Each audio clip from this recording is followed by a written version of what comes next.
Hello everyone. Thermal properties of matter के second lecture में आज हम लोग सीखने वाले हैं अबाउट थर्मल एक्सपांशन। ये टॉपिक बहुत ही ज़्यादा इम्पॉर्टेंट है और साथ ही में थर्मल एक्सपांशन एक ऐसा टॉपिक है जो कि आप अपने आजू बाजू भी देखते रहते हो। ठीक है, ये टॉपिक क्या है, पूरा रिलेशन इसका क्या है, सब कुछ आज हम लोग जानेंगे और साथ ही में इसके बेसिस पर टेक्स्ट बुक में जो न्यूमेरिकल दिए उन्हें भी हम लोग सॉल्व करेंगे और अगर कुछ PYQs रहेंगे तो उन्हें भी हम लोग सॉल्व करेंगे।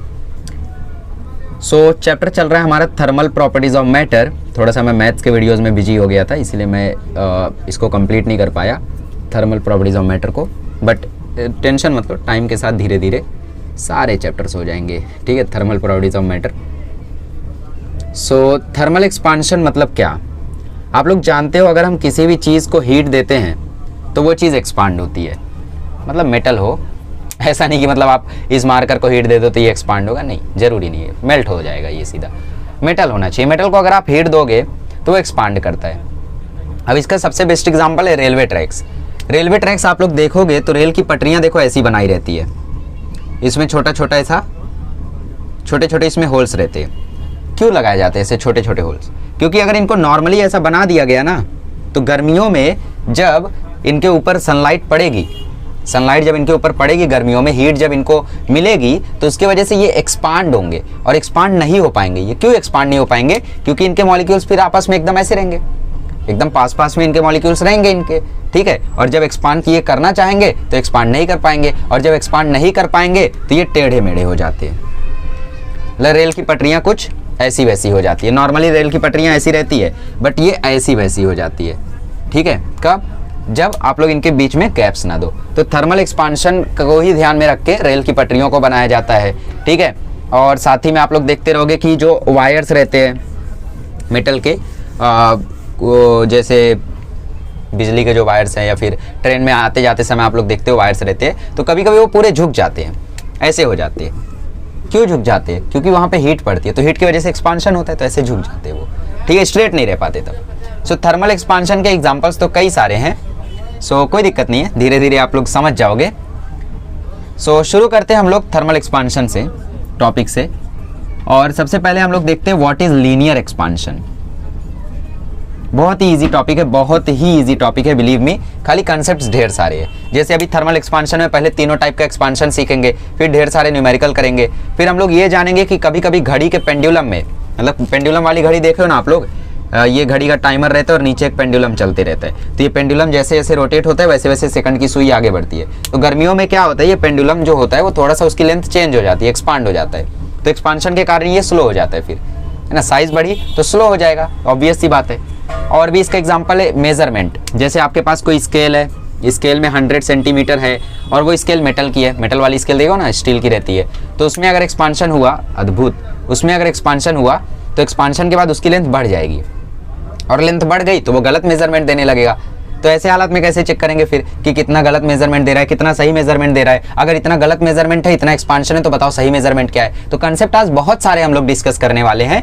तो चैप्टर तो बहुत ईजी है, कंसेप्ट भी बहुत ईजी है। मे बी लेक्चर थोड़ा सा लंबा हो, 1.5 घंटे का, मे बी देख सकते हो आप लोग, अभी टेंशन मतलब देख सकते हो उधर पे कितने मिनट का है। ठीक है, और साथ ही में हम लोग आज सारे टॉपिक्स को ये कवर करने वाले हैं। तो सबसे पहला टॉपिक है लीनियर एक्सपांशन। लीनियर एक्सपांशन मतलब expansion in length. Thermal expansion मतलब समझ में आया ना, whenever we provide heat to metals it expands normal. Linear expansion मतलब एक्सपांशन इन लेंथ। किसी भी चीज की लेंथ में एक्सपांशन आए तो उसे हम लोग बोलते हैं लीनियर एक्सपांशन। जैसे हम लोग बात करें, हमारे पास एक मेटल की रॉड है और मेटल की रॉड को हम लोग हीट दे रहे हैं। इस मेटल की रॉड की लेंथ है L और इसको हम लोग क्या कर रहे हैं, हीट दे रहे हैं। तो हीट देने के कारण ये मेटल एक्सपांड करेगा, बट कितना एक्सपांड करेगा ये किस पे डिपेंड करता है वो तो हमें भी नहीं पता। पता है ना कितना एक्सपांड करेगा? Let's say delta L expand हुआ, तो डेल्टा L किसके ऊपर डिपेंड करता है? एक तो डिपेंड करता है ओरिजिनल लेंथ क्या थी, क्योंकि अगर ओरिजिनल लेंथ ही बहुत छोटी थी तो वो कितना एक्सपांड कर पाएगा? बहुत कम। ओरिजिनल लेंथ बहुत बड़ी थी तो बहुत ज़्यादा एक्सपांड कर जाएगा। तो मतलब एक तो ओरिजिनल लेंथ पे डिपेंड करता है और एक तो डेल्टा L टेम्परेचर के चेंज पर डिपेंड करता है। ये दो चीज़ के ऊपर डिपेंड करता है और किसी चीज़ पर करता है क्या? और किसी चीज़ पर नहीं करता। मतलब delta L is directly proportional to L delta T। Proportionality sign हटाओगे तो यहाँ पे एक कांस्टेंट आएगा जिसको हम बोलते हैं alpha. Alpha L delta T। Alpha को हम लोग बोलते हैं coefficient of linear expansion. Coefficient of linear expansion. ठीक है, बहुत छोटी होती है ये वैल्यू और ये डिपेंड करती है मटेरियल कैसा है। अब जैसे कोई मटेरियल थोड़ा सा स्टील टाइप का है तो वो ज़्यादा एक्सपांड करेगा, कॉपर है बहुत कम एक्सपांड करेगा, ठीक है। अच्छा, अल्फा का मतलब क्या होता है? अल्फा का मतलब होता है, अच्छा अल्फा का यहाँ से अगर हम लोग यूनिट निकालना चाहें तो delta L by L delta T होगा, ठीक है। सो डेल्टा एल मीटर में कैंसल, तो एल की अल्फा की यूनिट होती है डिग्री सेल्सियस इनवर्स या फिर केल्विन इनवर्स। तो मान लेते हैं हम लोग कि आपका जो रॉड था उसकी लेंथ थी 1 यूनिट और आपने टेम्परेचर बढ़ाया 1 डिग्री सेल्सियस का, मतलब 20 था 21 डिग्री आपने टेम्परेचर कर दिया। तो यहाँ 1 पुट किया, यहाँ 1 पुट किया, यहाँ 1 पुट किया, तो अल्फा की वैल्यू देखो आ गई डेल्टा टी। इसका मतलब क्या है, सॉरी डेल्टा एल इसका मतलब क्या है? इसका मतलब ये है अल्फा हमें बताता है change in length per unit change in temperature per unit length.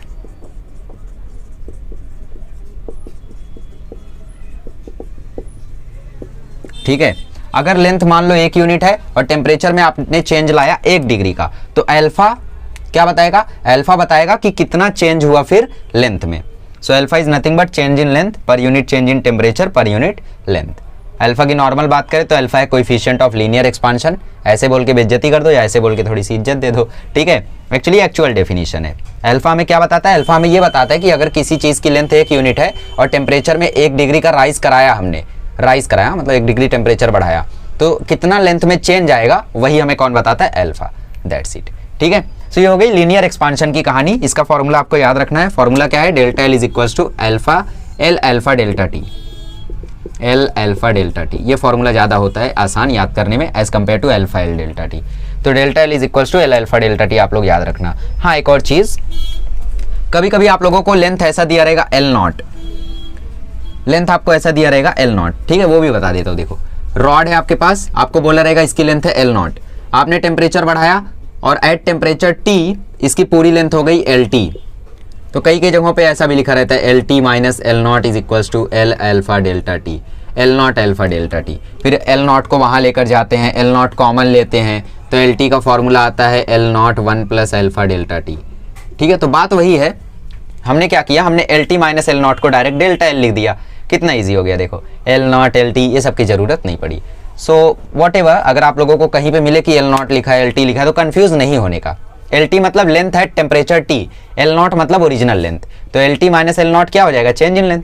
और L not alpha delta T, L naught वहाँ गया, फिर एल नॉट आपने कॉमन ले लिया, तो यहाँ से कॉमन लिया तो 1 बचा, यहाँ से एल नॉट कॉमन गया तो अल्फा डेल्टा टी। ओके, चलिए ये हो गया लीनियर एक्सपांशन। चलिए अब बात करते हैं एरियल एक्सपांशन की। एरियल एक्सपांशन का दूसरा नाम भी है सुपरफिशियल एक्सपांशन, सुपरफिशियल एक्सपांशन।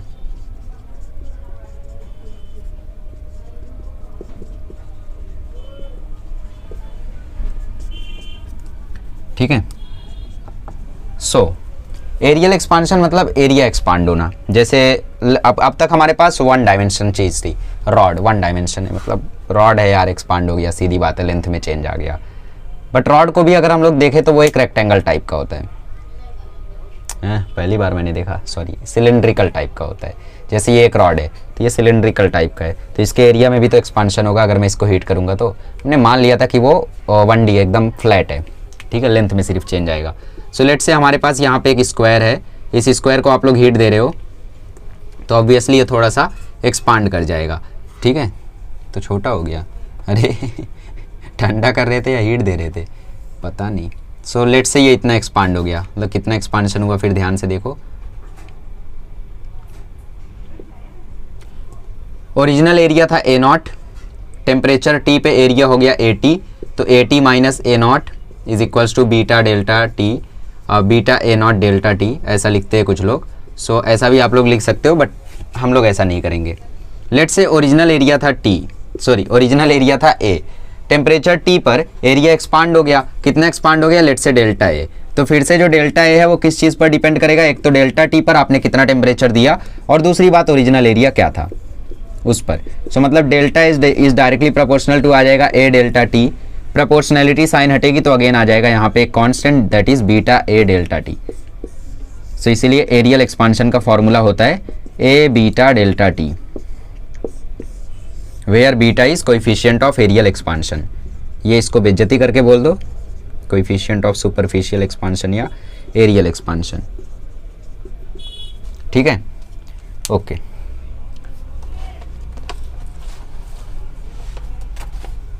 सो इज्जत देके क्या बोलोगे आप लोग बीटा को आप लोग इज्जत देके बोलोगे beta is equals to delta A by A delta T.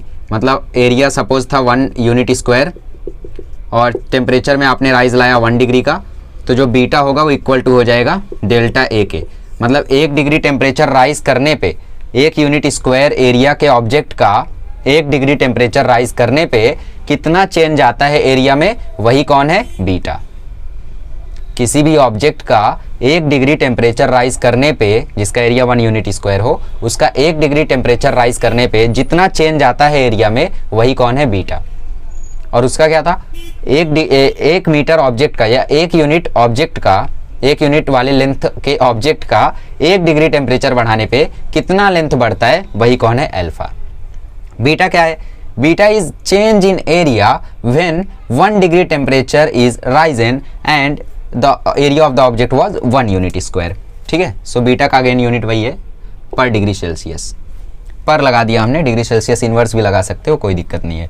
सो ये हमारे पास दूसरा फॉर्मूला आ गया। पहला था delta L is equals to L alpha delta T, दूसरा आ गया delta is equals to A beta delta T. तीसरा देखते हैं वॉल्यूम एक्सपांशन। चलिए, for volume expansion, volume expansion में भी कहानी वही होगी। लेट्स से हमारे पास यहाँ पे क्यूब है,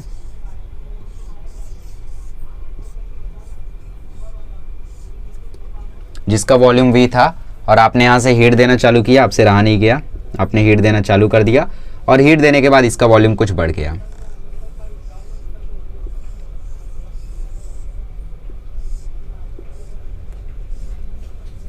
ठीक है, तो आप लोग देख सकते हो यहाँ पे इसका वॉल्यूम थोड़ा सा बढ़ गया है। तो लेट से पहले वॉल्यूम था v, और वॉल्यूम में अब चेंज आ गया है डेल्टा v का।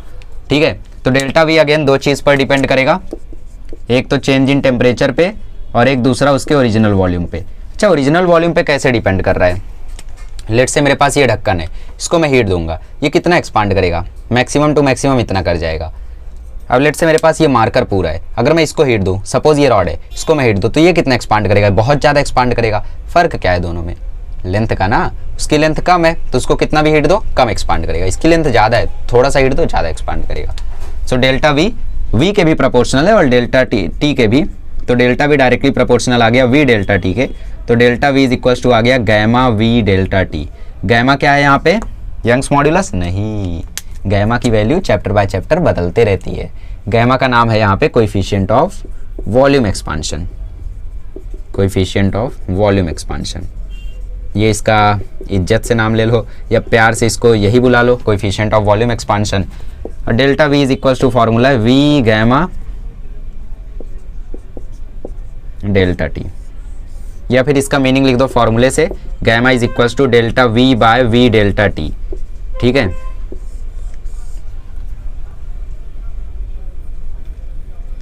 We delta T, okay. Delta V by V, delta V की यूनिट मीटर में, वी की यूनिट मीटर में, दोनों कैंसिल, तो इसका भी यूनिट होता है पर डिग्री सेल्सियस। इसका मतलब होता है किसी भी ऑब्जेक्ट का जिसका वॉल्यूम 1 यूनिट क्यूब है, किसी भी ऑब्जेक्ट का जिसका वॉल्यूम 1 यूनिट क्यूब है, उसका टेम्परेचर हम 1 डिग्री बढ़ाएं तो जितना उसके लेंथ में चेंज आएगा वही कौन है, गैमा। जितना उसके वॉल्यूम में चेंज आएगा वही कौन है, गैमा। ठीक है, सो हमने 3 चीज़ें देख ली, linear expansion, areal expansion, volume expansion. Linear का formula delta L is equals to L alpha delta T, areal का formula delta is equals to A beta delta T, और वॉल्यूम का formula delta V is equals to V gamma delta T. ठीक है, so फॉर्मूले देखो same है, delta T delta T delta T, alpha beta gamma love, simple. ठीक है, चलिए, सो हम लोगों ने 3 टाइप के एक्सपांशन की बात कर ली। लीनियर, जिसका फॉर्मूला होता है delta L is equals to L alpha delta T, फिर एरियल, जिसका फॉर्मूला होता है एरियल नहीं रे, ये वाला areal, A alpha delta T. ठीक है, फिर वॉल्यूम का फॉर्मूला होता है delta V is equals to V gamma delta T, इधर अल्फा आ गया, वाह बीटा। ठीक है, सो यहाँ पे हम लोगों ने 3 टाइप का एक्सपांशन देख लिया। अब इनके बीच में रिलेशन क्या है, कोएफिशिएंट ऑफ लीनियर एक्सपांशन जो है तीनों, alpha is to beta is to gamma, इनके बीच का जो रेशियो है वो आता है 1:2:3। ठीक है, ऐसा इसलिए क्योंकि बीटा इज इक्वल्स टू होता है 2 अल्फा और गैमा इज इक्वल्स टू होता है 3 alpha. So alpha is to 2 alpha is to 3 alpha करोगे सो आपको रेशियो मिलेगा 1:2:3 का। ऑब्वियस सी बात है, अल्फा अल्फा अल्फा कैंसिल, सो आपको मिलेगा 1:2:3। अब देखो ये रिलेशन को हम लोगों को प्रूफ करने आया अगर एग्जाम में, तो कैसे प्रूफ करेंगे? सबसे पहले beta is equals to 2 alpha proof करते सपोज। हाँ, तो एक और चीज देख लो, यहाँ पे जो लीनियर एक्सपांशन है यहाँ पे हम लोगों ने डेल्टा एल लिखा है। सपोज हम लोगों ने बहुत ही कम टेम्परेचर बढ़ाया, तो बहुत ही कम टेम्परेचर बढ़ाने की वजह से बहुत ही कम चेंज आएगा, तो उसको हम लोग ऐसा भी लिख सकते हैं D L is equals to L alpha D T. Areal का भी हम लोग ऐसा लिख सकते हैं D A is equals to A beta D T. बहुत ही छोटा सा टेम्परेचर बढ़ाया तो छोटा सा एरिया में चेंज आया। वॉल्यूम का भी कर सकते हैं D V is equals to V gamma D T, right. तो छोटा सा चेंज आया तो उसके लिए डी डी करके हम लोग लिख सकते हैं। अब लेट्स से हमारे पास यहाँ पे एक स्क्वायर था जिसकी साइड थी एल, तो इसका एरिया क्या होगा? इसका एरिया होगा एल स्क्वायर। जिसकी साइड थी एल तो इसका एरिया क्या होगा? L square. अब दोनों तरफ हमने कर लिया पार्शियल डिफरेंशिएशन, ठीक है, और इसका डिफरेंशिएशन आ गया 2l dl।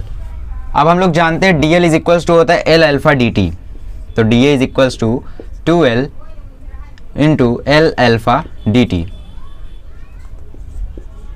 डी ए का डिफरेंशिएशन होता है मतलब डी ए की वैल्यू होती है A beta D T is equals to 2l square alpha D T. A क्या है हमारा? ए था L square, so L square beta D T is equals to 2l square alpha D T. D T L square beta is equals to 2 alpha. This is the relation which you are supposed to derive.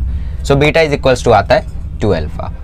अब दूसरा relation derive करते हैं। पहला तो हो गया, दूसरा relation है gamma is equals to 3 alpha. याद रखना एग्जाम में एमसीक्यू में सीधा सीधा क्वेश्चन पूछता है, जैसे आपके टेक्स्ट बुक में भी दिया है। अब gamma is equals to 3 alpha derive करते हैं। सो सपोज हमारे पास यहाँ पे एक क्यूब है, ठीक है, जिसका वॉल्यूम v है,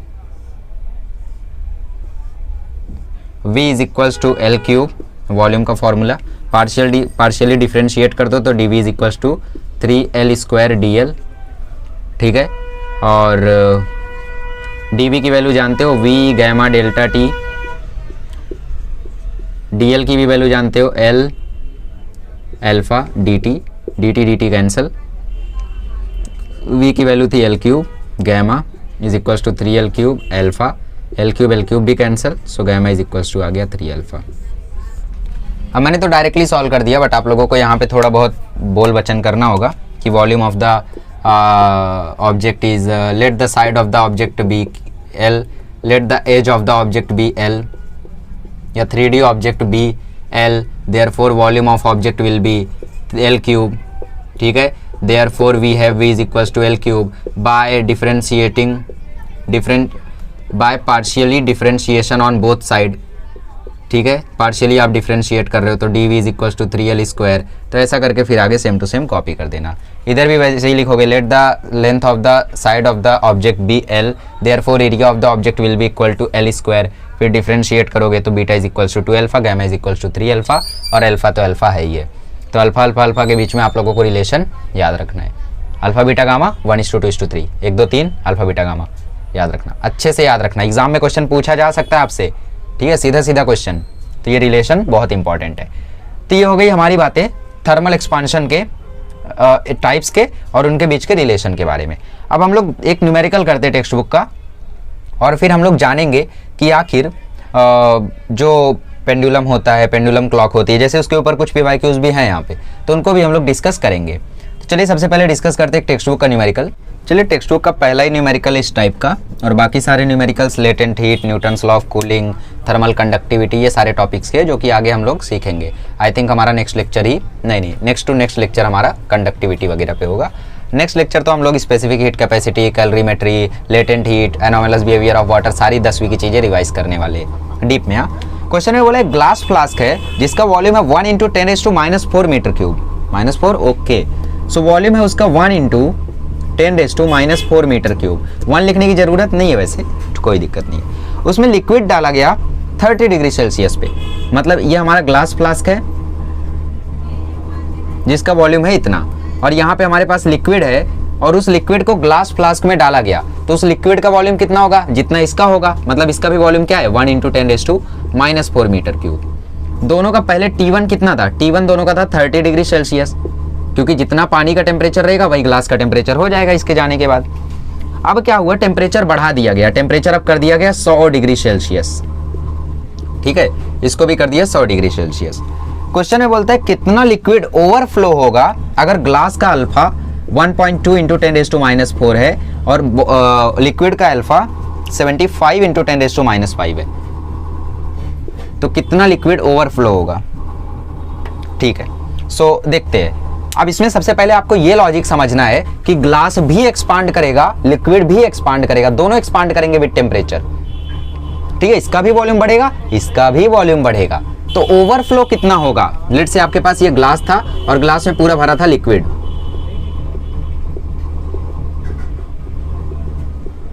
लिक्विड भरा था। अब आपने इसको हीट करना शुरू किया तो लिक्विड भी ऊपर जाएगा और ग्लास भी ऊपर जाएगा।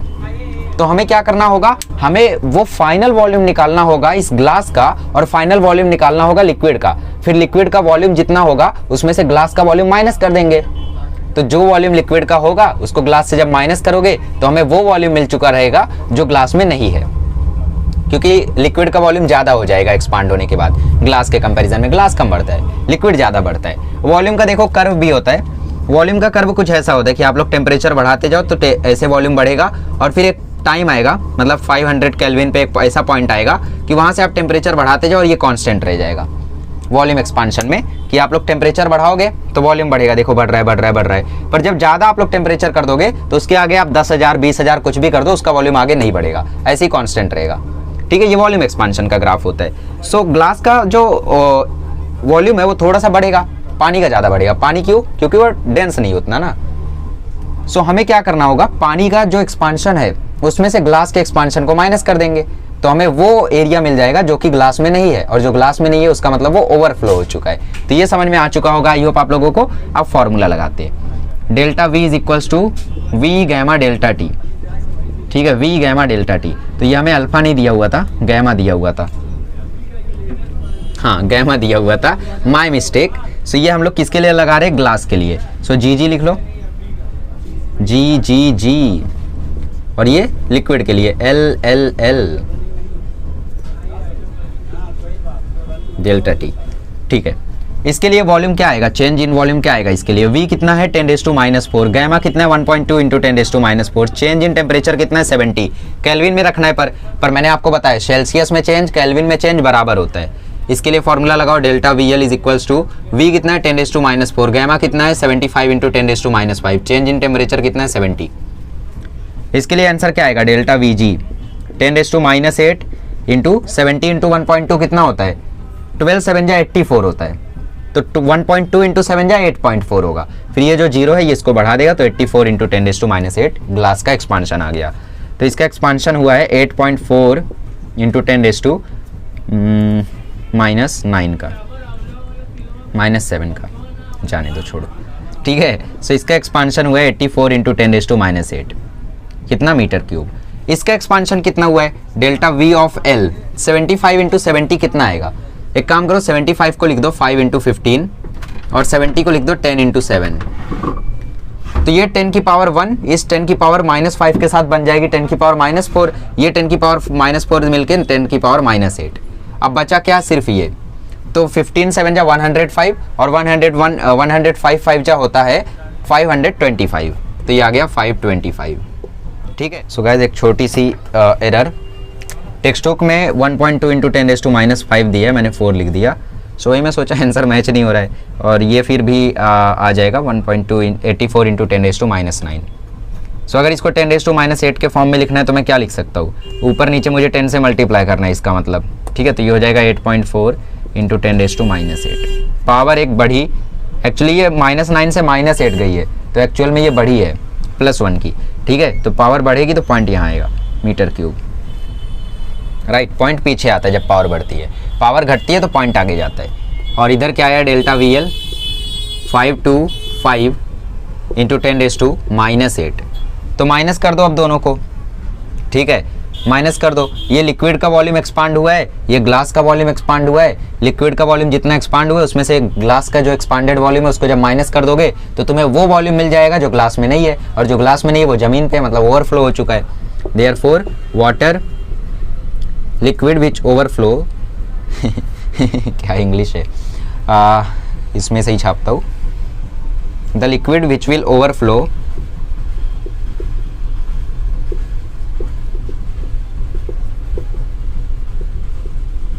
is equals to 525 into 10 raised to minus 8 minus 8.4 into 10 raised to minus 8। 10 raised to minus 8 common घसीट लो, 525 में से 8.4 माइनस करो तो आ जाएगा 516.6। ठीक है, तो ये हमारा हो गया फाइनल आंसर। टेक्स्ट बुक का क्वेश्चन था, इजी था बट काफ़ी लॉजिकल था। ठीक है, आई होप आपको समझ में आया होगा। आगे बढ़ते हैं। चलिए, सो सुबह हो गई और हम लोग रेडी हैं वीडियो को कंटिन्यू करने के लिए। For an ideal gas find the value of gamma at constant pressure. अभी ये क्वेश्चन एमसीक्यू टाइप का है, सीटी वगैरह में आप लोग एक्सपेक्ट कर सकते हो इस क्वेश्चन को। क्वेश्चन में बोला है एक आइडियल गैस के लिए वैल्यू पता करो वॉल्यूम एक्सपांशन की, कोएफिशिएंट ऑफ वॉल्यूम एक्सपांशन की कांस्टेंट प्रेशर पे। ठीक है, सो आइडियल गैस इक्वेशन जानती हो आप लोग, P V is equals to N R T. एक काम करो, पार्शियली डिफ्रेंशिएट कर दो तो ये आ जाएगा P D V is equals to N R D T. P को क्यों नहीं किए, क्योंकि कांस्टेंट प्रेशर बोल दिया है, प्रेशर कांस्टेंट है तो पी पी ही रहेगा। वॉल्यूम डीवी और टेम्परेचर डीटी, बाकी एनआर भी कांस्टेंट है, राइट। अब डीवी की जगह आप क्या लिखोगे, V gamma delta T. Delta T को मैं डी टी लिख दूं क्योंकि बहुत ही छोटा चेंज ले रहे हैं ना, is equals to NR D T. D T D T भी कैंसिल, तो गैमा इज इक्वल्स टू, देखो हमें वैल्यू मिल रही है gamma is equals to NR by P V. अब पी वी का इक्वेशन लिख दो, P V is equals to NR T वाला, so NR by NR T, so gamma की वैल्यू आ जाएगी 1/t। ये हो गया इसका आंसर। ठीक है, तो छोटा मोटा एमसीक्यू था, ऐसे ही उठा लिया था मॉड्यूल से। आगे बढ़ते हैं। चलिए अब एप्लीकेशंस की बात करते हैं, थर्मल एक्सपांशन के एप्लीकेशंस की, और फिर एप्लीकेशन के बेसिस पर जो न्यूमेरिकल्स आते हैं उनकी बातें करेंगे। तो इसका सबसे पहला एप्लीकेशन है बायोमेटेलिक स्ट्रिप पे। मतलब कि सपोज आपके पास दो मेटल की स्ट्रिप है और दोनों को आप लोगों ने ज्वाइन कर दिया है और दोनों का जो कोएफिशिएंट ऑफ लीनियर एक्सपांशन है वो अलग अलग है। सपोज इसका अल्फा 2 है, इसका अल्फा 1 है, और हमें बोल दिया अल्फा 2 अल्फा 1 से ज़्यादा है। इसका मतलब जो ये वाली ऊपर वाली जो स्ट्रिप है ये ज़्यादा एक्सपांड करेगी एज कम्पेयर टू नीचे वाली की, बट दोनों फिक्स्ड है। तो अगर ऊपर वाली एक्सपांड कर रही है तो नीचे वाले को भी उतना ही करना होगा। तो आखिर ये एक्सपांशन कैसे होता है, ये पहला एप्लीकेशन है। दूसरा एप्लीकेशन है डिफॉल्ट इन मेजरमेंट। मतलब जैसे आपके पास कोई स्टील का स्केल था जिसको 30 डिग्री के लिए उस पर मेजरमेंट लिखी गई थी, अब आप उसको ऐसी जगह पे ले आके मेजरमेंट ले रहे हो जहाँ पे आपने उसको हीट कर दिया लेट से 100 डिग्री सेल्सियस पे, और फिर आप मेजरमेंट ले रहे हो तो ऑब्वियसली उसमें एक्सपांशन आ जाएगा। फिर आप ऐसी जगह पे हो जहाँ टेम्परेचर 50 डिग्री है और आप वहाँ पे मेजरमेंट ले रहे हो तो डिफॉल्ट आ जाएगा मेजरमेंट में, राइट। और फिर तीसरा एप्लीकेशन क्या है, तीसरा एप्लीकेशन है पेंडुलम क्लॉक। क्योंकि पेंडुलम के टाइम पीरियड में जैसे चेंज आएगा वैसे ही क्लॉक की जो सुई है वो भी स्लो हो जाएगी, राइट। अगर थर्मल एक्सपांशन हुआ तो पेंडुलम जो है वो थोड़ा नीचे चला जाएगा, और नीचे चला जाएगा तो ऑब्वियसली वो स्लो हो जाएगा, और स्लो हो जाएगा तो फिर टाइम धीरे चलने लगेगा, मतलब आपको टाइम पीछे दिखाएगा। तो ये सारे इसके एप्लीकेशन है, ठीक है। और इन एप्लीकेशंस को एक एक करके हम स्टडी करते हैं। सबसे इजी है bimetallic strip, default in measurement भी इजी है बट थोड़ा सा लर्निंग ज़्यादा है, और पेंडुलम क्लॉक में भी आपको थोड़ा सा हार्ड लगे बिकॉज इसमें कंसेप्ट कई सारे हैं, ठीक है। सो कर लेंगे, कोई दिक्कत नहीं है, धीरे धीरे। सबसे पहले देखते हैं बायोमेटेलिक स्ट्रिप का कंसेप्ट क्या है, ठीक है। सो लेट से हमारे पास यहाँ पे दो स्ट्रिप्स हैं और दोनों स्ट्रिप्स एक दूसरे से कनेक्टेड है। पहली स्ट्रिप ऐसी है और दूसरी स्ट्रिप ऐसी है। इसका जो कोएफिशिएंट ऑफ लीनियर एक्सपांशन है वो है अल्फा 2, इसका जो कोएफिशिएंट ऑफ लीनियर एक्सपांशन है वो है अल्फा 1, और हमें क्वेश्चन में बोल दिया कि जो अल्फा 2 है वो अल्फा 1 से बड़ा है। क्वेश्चन में हमें बोल दिया कि अल्फा 2 अल्फा 1 से बड़ा है। तो सबसे पहला सवाल तो ये आता है कि इधर एक्सपांशन होगा कैसे। थोड़ा आप लोग सोचो एक्सपांशन इधर कैसे होगा, थिंक एंड आंसर। देखो अल्फा 2 अगर बड़ा है तो इसका मतलब वो स्ट्रिप ज़्यादा एक्सपांड हो जाएगी और अल्फा 1 कम रह जाएगा, बट ये पॉसिबल है क्या, नहीं है, क्योंकि दोनों स्ट्रिप एक दूसरे से कनेक्टेड हैं। फिर क्या होगा हीट करने पे, सोचो। ऐसे हालात में जब दोनों स्ट्रिप्स एक दूसरे से कनेक्टेड रहते हैं और उनको हम लोग हीट करते हैं और दोनों का जो लीनियर एक्सपांशन का कोएफिशिएंट है वो अलग अलग होता है, तो हीट करने पे ये बेंट हो जाते हैं। तो ये बायोमेटेलिक स्ट्रिप्स कुछ ऐसी हो जाएंगी। तो देखो ऊपर वाली स्ट्रिप की लेंथ भी बढ़ गई और किसी को पता भी नहीं चला। ये देखो क्या हुआ, ऊपर वाले बायोमेटालिक स्ट्रिप की देखो लेंथ ज्यादा है, नीचे वाला देखो कम है, मेजरमेंट कर लेना चाहिए। तो यहाँ से यहाँ तक मेजर करोगे, देखो नीचे वाला बायोमेटालिक स्ट्रिप, जो नीचे वाला स्ट्रिप है मेटालिक स्ट्रिप नीचे वाला, उसकी लेंथ देखो कम रह गई, और जो ऊपर वाला था उसका अल्फा 2 ज्यादा था, मतलब वो ज्यादा एक्सपांड करता था, देखो ज्यादा हो गया, राइट। सो ये अल्फा 2 और ये अल्फा 1 वाला स्ट्रिप। तो यहाँ पे इनका एक्सपांशन पहली बात तो ऐसे होता है, ठीक है। मान लेते हैं हम कि इन लोगों के एक्सपांशन से यहाँ पे एंगल बन रहा है थीटा, और ये वैल्यू है आर, ये वैल्यू है आर, और इनके बीच का जो एक्सपांशन हुआ यहाँ पे लेट्स से वो है एक्स, मतलब इनके बीच की जो डिस्टेंस है वो है एक्स। ये इसके सेंटर से इसके सेंटर के बीच की डिस्टेंस जो है वो है एक्स, ठीक है। ये बातें हमने मान ली। तो हमें क्वेश्चन में क्या पूछेगा, हमें क्वेश्चन में पूछेगा आर की वैल्यू बताओ। तो डेरिवेशन करते हैं हम लोग। देखो मान लेते हैं कि सबसे पहले दोनों की लेंथ सेम थी, तो मान लेते हैं पहले इसकी लेंथ थी L। अब एक्सपांशन होने के बाद जिसका coefficient of linear expansion alpha 2 था उसकी लेंथ हो गई L2, और जिसका अल्फा 1 था उसकी लेंथ हो गई L1। तो दोनों के लिए एक्सप्रेशन लिखो। L2 के लिए एक्सप्रेशन आएगा L अल्फा 2 डेल्टा T, दोनों को सेम टेम्परेचर पर हीट किया गया तो delta T will be same for both of them. L1 का आएगा L अल्फा 1 डेल्टा T, जरा दोनों को डिवाइड कर दो, सो L2 बाय L1 हमें मिल जाएगा अल्फा 2 बाय अल्फा 1। ये पहला रिजल्ट मिल गया। इससे क्या होगा देखते हैं, क्या होगा पता नहीं, ठीक है, ओके। सो यहाँ पे अब हम लोग देखते हैं, अगर हम लोग यहाँ पे देखें तो ये आप लोगों का R है, तो ये L1 कितना होगा, ये आप लोगों का R है, ये एंगल थीटा है, तो यहाँ पे L1 कितना होगा सोचो। कई बार मैंने ये चीज आपको बता दी है कि length of arc is equals to R theta in radian, तो मतलब L1 की वैल्यू होगी R थीटा, थीटा किसमें रेडियन में, ये हो गई L1 की वैल्यू, ठीक है। अच्छा L2 की वैल्यू क्या होगी, L2 की भी वैल्यू वही होनी चाहिए ना, R थीटा, नहीं L2 के लिए देखो ये जो L1 के लिए जो था वो रेडियस सिर्फ इतना था, ठीक है, बट L1 के लिए, L2 के लिए जब आप लोग देखोगे तो L2 के लिए वो पूरा इतना है, मतलब R प्लस एक्स, तो L2 के लिए आएगा R plus x into theta, ठीक है। अब इस एक्सप्रेशन को यहाँ झोंक दो, सो L2 की जगह रख दो R plus x theta, L1 की जगह रख दो R theta is equals to alpha 2 by alpha 1, theta theta cancel, ठीक है। अब इसको थोड़ा सा एक्सपांड करके देखते हैं, सो R के नीचे R ले लो, X के नीचे R ले लो, मतलब कॉमन डिनोमिनेटर था तो स्प्लिट कर दिया, is equals to alpha 2 by alpha 1, R cancel 1 आ जाएगा, so 1 plus X upon R is equals to alpha 2 by alpha 1, so 1 को वहाँ भेज दो तो x upon R is equals to alpha 2 by alpha 1 minus 1, so x upon R is equals to आ जाएगा alpha 2 minus alpha 1 upon alpha 1। So R की value देखो आ रही है, R की वैल्यू आ रही है x alpha 1 upon alpha 2 minus alpha 1।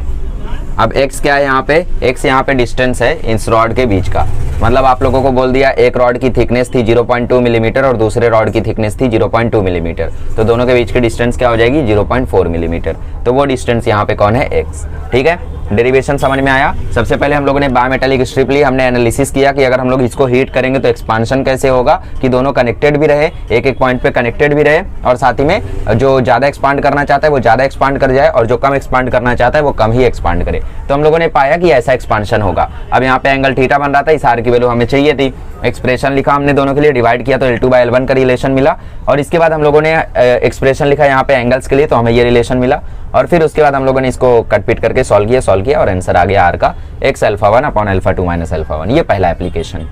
अब दूसरा एप्लीकेशन देखते हैं, डिफॉल्ट इन मेजरमेंट। चलिए, so we are gonna talk about default in measurement, ठीक है। मतलब जैसे आपके पास कोई स्केल है, इसके ऊपर एक्चुअली क्वेश्चंस आते हैं। थर्मल एक्सपांशन पे ऐसा सीधा क्वेश्चन नहीं पूछेगा कि टेम्परेचर इतना बढ़ाया, ओरिजिनल लेंथ इतनी थी और चेंज इन लेंथ कितना आया बता दो, अगर कोएफिशिएंट ऑफ लीनियर एक्सपांशन इतना, ऐसे क्वेश्चन नहीं आएंगे, ठीक है। आपके एमएच बोर्ड में आए वो ठीक है, मैं बात कर रहा हूँ सिटी वगैरह में, मतलब हायर लेवल के एग्जाम्स में, जेई नीट सिटी यहाँ सब, तो वहाँ सब इसके एप्लीकेशंस आते हैं कि मतलब एक पेंडुलम क्लॉक है जो कि अब ऑसिलेशन 12 सेकंड में कर रही है, पहले वो 11 सेकंड में कर देती थी, और अभी टेम्परेचर इतना, तो अब कितना आया होगा लेंथ में चेंज, तो वहाँ पे टाइम पीरियड से लेके आप पूरा आपको डिराइव करना होगा। जेई में 2-3 क्वेश्चन आए हैं, मैं कराऊंगा अभी, ठीक है।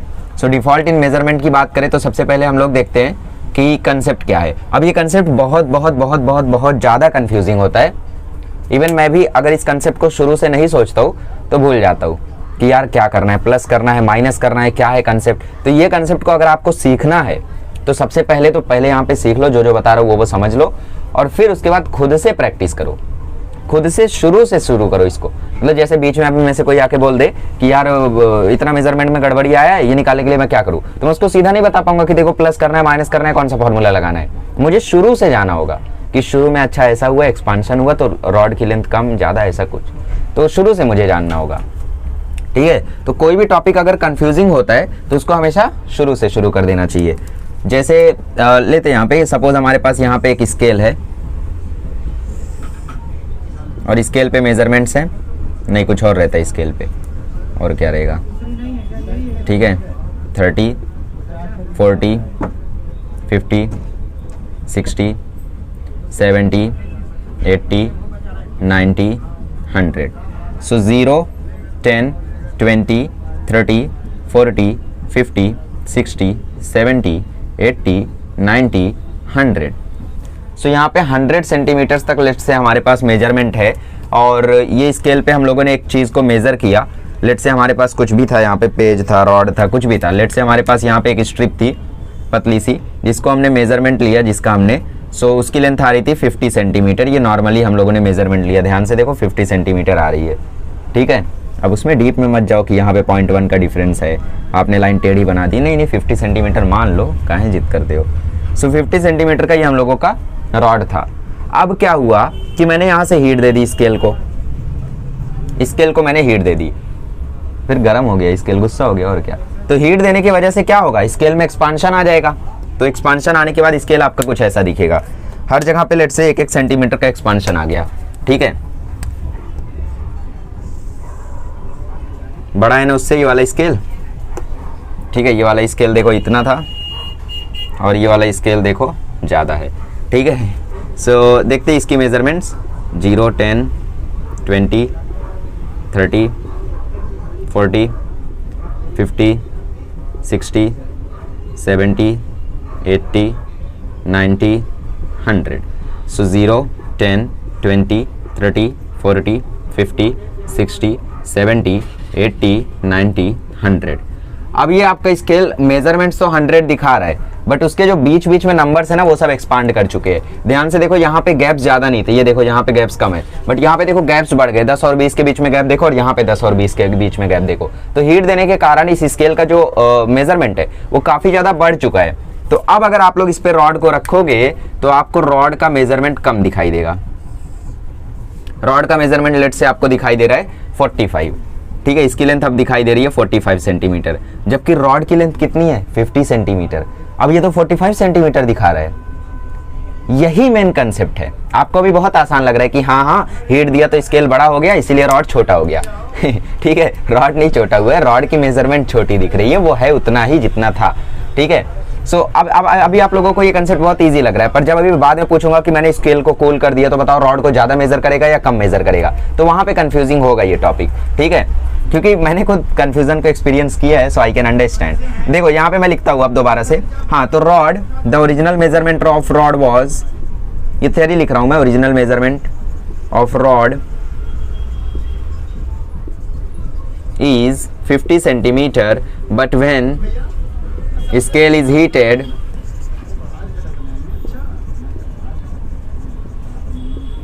it expand and measures the rod shorter than its original length। उसकी जो ओरिजिनल लेंथ है उससे कम मेजर कर रहा है। तो इसका आंसर हम लोग कैसे निकालेंगे फिर, क्या सेंस है इस बात का? देखो बताता हूँ। लेंथ में, स्केल की लेंथ में कितना एक्सपांशन आया होगा, लेट से इसकी ओरिजिनल लेंथ थी LS और अभी बढ़ने के बाद इसकी लेंथ हो गई डेल्टा L, इसकी लेंथ बढ़ गई बाद में। ठीक है, कितनी बड़ी है देख सकते हैं हम लोग साफ साफ, यहाँ पे इतनी लेंथ लेट से बढ़ गई है। सो ये डेल्टा L है। ठीक है, so delta L of scale कितना होगा, L of S alpha of S delta T। कितना टेम्परेचर आपने बढ़ाया, स्केल का अल्फा कितना था, लेंथ कितनी थी स्केल के, यही होगा इसका चेंज इन लेंथ। अब जितना लेंथ स्केल का बढ़ा है उसको अगर रॉड की लेंथ में जोड़ दोगे तो क्या तुम्हें मिल जाएगा करेक्ट वैल्यू। देखो 45 सेंटीमीटर है तो 50 सेंटीमीटर तक में रॉड की लेंथ कितनी बड़ी होगी, 5 सेंटीमीटर बड़ी होगी। तो उस 5 सेंटीमीटर को इस 45 में जोड़ दोगे तो देखो मिल रहा है 50 centimetre, right. So true reading के लिए आप लोग क्या करोगे, ट्रू रीडिंग के लिए original length plus delta L of S। Original length मतलब मेजर्ड लेंथ, जो भी यहाँ पे मेजर्ड लेंथ थी। सो मेजर्ड लेंथ में आप लोग डेल्टा एल एस को ऐड कर दोगे। अब यहाँ पे देखो दो चीज़ हो सकती थी कि या तो मैं आपको बोल देता कि देखो जब स्केल को एक्सपांड करते हैं तो ये फॉर्मूला लगाना, सीधा सीधा आंसर आएगा, L S delta L S की वैल्यू ये है और मेजर्ड लेंथ तुम्हें दिया रहेगा एग्जाम में। और दूसरा तरीका ये है कि आप लोगों को बता दिया ऐसा क्यों हो रहा है। ठीक है, अब देखो अगर मैंने ये चीज़ सिर्फ बताई होती तो डेफिनेटली आपको कन्फ्यूजन होता, क्योंकि आपको कंसेप्ट ही नहीं समझ में आता। तब सिर्फ फार्मूला से खेलते आप, और फार्मूला से खेल के कोई सक्सेसफुल नहीं बना है। कंसेप्ट से खेलना सीखो। ठीक है, सो समझ में आया ये कंसेप्ट। कब क्या होगा, जब भी हम लोग स्केल को हीट करेंगे तो उसकी लेंथ बढ़ जाएगी, जिसकी वजह से वो दिए हुए ऑब्जेक्ट का जो मेजरमेंट है उसको कम मेजर करेगा। तो कम मेजर करेगा, अगर हमें निकालना है उसका ओरिजिनल मेजरमेंट, तो उसके लिए हम लोग क्या निकालेंगे, उसके लिए हम लोग निकालेंगे स्केल कितना एक्सपांड हुआ है। जितना एक्सपांड हुआ है उसको हम लोग उस रॉड की या उस ऑब्जेक्ट की लेंथ में जोड़ देंगे, तो हमें मिल जाएगी उसकी ट्रू रीडिंग। जैसे यहाँ पे देखो 5 सेंटीमीटर ही एक्सपांड हुआ है, तो इसकी वजह से कम आ रही है लेंथ, तो 5 सेंटीमीटर वहाँ पे जोड़ दोगे तो आंसर आ जाएगा। ठीक है, तो ये था एक्सपांशन का कंसेप्ट। आई होप आप लोगों को यहाँ पे समझ में आया होगा। अब इसके ऊपर क्वेश्चन मैं करा दूंगा, टेंशन मतलब क्वेश्चन का। अब देखो दूसरा कंसेप्ट क्या आता है यहाँ पे कि लेट से स्केल कॉन्ट्रैक्ट हो गया। टेम्परेचर था 100 डिग्री सेल्सियस, अभी टेम्परेचर दोबारा से आ गया 20 डिग्री सेल्सियस। तो अब क्या होगा, लेट से पहले रॉड का जो मेजरमेंट था, टेम्परेचर था 100 डिग्री सेल्सियस, 30, 40, 50, 60, 70, 80, 90, 100, 0, 10, 20, 30, 40, 50, 60, 70, 80, 90, 100। ठीक है, सो लेट से पहले जो रॉड था उसकी मेजरमेंट आ रही थी 50 सेंटीमीटर, और अभी क्या हुआ, हमने टेम्परेचर को काफ़ी कम कर दिया। अभी हम लोगों ने टेम्परेचर को काफ़ी कम कर दिया, तो टेम्परेचर के कम होने के कारण जो स्केल होगा वो कॉन्ट्रैक्ट हो जाएगा, तो स्केल में लेंथ में कुछ चेंज आ जाएगा। सो लेट से स्केल अब इतना दिख रहा है। ठीक है, मेजरमेंट तो उतनी लिखी रहेगी, मेजरमेंट थोड़ी ना मिटेगी। सो मेजरमेंट लिख देता हूँ मैं 50, 60, 70, 80, 90, 100। ठीक है, सो 0, 10, 20, 30, 40, 50, 60, गिनती जरूर आ गई है हिंदी वाली, कुछ आए ना आए। तो अभी क्या करेगा स्केल, अभी जो स्केल है वो रॉड की लेंथ को ज़्यादा मेजर करेगा। तो लेट से वो रॉड की लेंथ को आपकी मेजर कर रहा है 60 सेंटीमीटर। तो अब की बार हमें क्या करना होगा, अब की बार हमें जो लेंथ वो मेजर कर रहा है रॉड की, उसमें से हमें माइनस करना होगा जितना लेंथ एक्सपांड हुआ है स्केल का। ठीक है, तो ट्रू रीडिंग के लिए अब की बार आप लोग क्या फॉर्मूला लगाओगे, उल्टा कर दोगे। True reading is equals to observed length या फिर measured length minus change in length of the scale. जितना स्केल की लेंथ में चेंज आया है उतना माइनस कर दो मेजर्ड लेंथ में से, तो तुम्हें ओरिजिनल लेंथ मिल जाएगा। जैसे यहाँ पे 60 सेंटीमीटर दिखा रहा है, इसका मतलब जो स्केल है वो 10 सेंटीमीटर कॉन्ट्रैक्ट हो गया है, तो उस 10 सेंटीमीटर को 60 में से माइनस करो, देखो 50 आ रहा है। तो समझ में आया ये डिफेक्ट वाला कंसेप्ट। चलो एक क्वेश्चन लेते हैं। चलिए, सो ये क्वेश्चन है, क्वेश्चन में बोलते हैं स्केल है जिसको 30 डिग्री सेल्सियस पे यूज़ किया गया। A scale at 30 degree Celsius used to measure the length of the rod at 40 degree Celsius. Actually 30 degree Celsius पे उसको बनाया गया था। ठीक है, A steel scale manufactured for 30 degree Celsius is used to measure the rod at 40 degree Celsius. जो rod की length थी वो निकली 10 सेंटीमीटर लंबी। तो यहाँ पे आपको स्केल की लेंथ नहीं दी है, ऐसे हालातों में जो स्केल की लेंथ होगी वही आप रॉड की लेंथ मानोगे, या जो रॉड की लेंथ होगी वही आप स्केल की लेंथ मानोगे। बट रॉड की लेंथ कितनी थी, 10 सेंटीमीटर। कब, जब टेम्परेचर 30 डिग्री था नॉर्मल। बट अभी क्या है, 40 डिग्री पे उसको मेजर करने के लिए 40 डिग्री पे हम लोग यूज़ कर रहे हैं स्केल को, तो 40 डिग्री पे तो स्केल एक्सपांड हो जाएगा, मतलब जो रॉड है वो शॉर्टर दिखेगा। तो अब उसकी लेंथ कितनी दिखेगी वो हमारा क्वेश्चन है। और जो अल्फा है एस के लिए, अल्फा फॉर स्टील इतना है, टेक्स्ट बुक में भी दिया है, जानते हो आप लोग। सो हमें करना क्या है, बेसिकली हमें निकालना है change in length of the scale, और स्केल की लेंथ भी वही है जो रॉड की लेंथ है, जब ना दिया रहे तो यही मान लेने का। ठीक है, और ये निकालने के बाद हमें क्या करना है, उसमें से प्लस कर देना है, क्योंकि ऑब्जर्व्ड वैल्यू क्या होगी, ओरिजिनल वैल्यू से ज़्यादा होगी। क्यों, क्योंकि टेम्परेचर यहाँ पे बढ़ा है। आपको मैंने ऑलरेडी बताया कि आपका स्केल है इतनी लेंथ मेजर कर रहा है, बट जब लेंथ बढ़ जाएगी तो स्केल रॉड को शॉर्टर मेजर करेगा, और जो शॉर्टर मेजर करेगा तो आप लोगों में जो मेजरमेंट है उसमें जोड़ना होगा स्केल का एक्सपांशन, तो आपको आंसर मिल जाएगा। ओके, सो पता करते हैं ना, डेल्टा एल एस निकालते हैं। डेल्टा एल एस क्या आएगा, L alpha for S delta T, alpha for scale नहीं, अल्फा फॉर स्टील, ये डेल्टा एल फॉर स्केल बोल सकते हो। एल कितना है भाई, 10 सेंटीमीटर है तो डिवाइड बाय 100, ये कितना है 1.2 × 10⁻⁵। Change in temperature is 10, 40 - 30। ठीक है, zero zero zero zero cancel, अरे भाई ये तो जो अल्फा की वैल्यू है वही इसकी वैल्यू है, ठीक है। तो लेंथ, रॉड की लेंथ में कितना चेंज आया है, मतलब स्केल की लेंथ में कितना चेंज आया है, 1.2 इंटू 10⁵ मीटर का इतना चेंज आया है लेंथ, स्केल की लेंथ में चेंज, ठीक है। तो इतना चेंज आया है। अब इसको हमें क्या करना होगा, 10 सेंटीमीटर में जोड़ना होगा। इसमें जब हम लोग जोड़ देंगे तो हमें ऑब्जर्व्ड वैल्यू मिल जाएगी, ठीक है, मेजर्ड लेंथ। सो मेजर्ड लेंथ के लिए हमें क्या करना होगा, original length plus delta LS। ये कौन सा फॉर्मूला बना दिए, अरे भाई ओरिजिनल लेंथ का फॉर्मूला भी मैंने क्या लिखा है, measured length minus delta LS ना। सो डेल्टा LS को यहाँ लेकर आओ, तो original length plus delta LS is equals to measured length. तो वही तो लिखा है, measured length is equals to original length plus delta LS।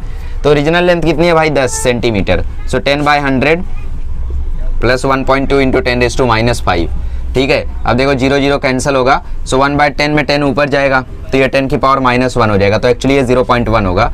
तो 0.1 प्लस 1.2 इंटू 10⁻⁵। अब आप लोग 1.2 इंटू 10⁻⁵ को रिजॉल्व करके क्रॉस मल्टीप्लाई इधर उधर करके सॉल्व कर सकते हो, नहीं कर सकते हो, रुको मैं करके दिखाता हूँ। 0.1 को रहने दो 1/10 और इसको लिख दो 1/2 अपॉन 10⁵।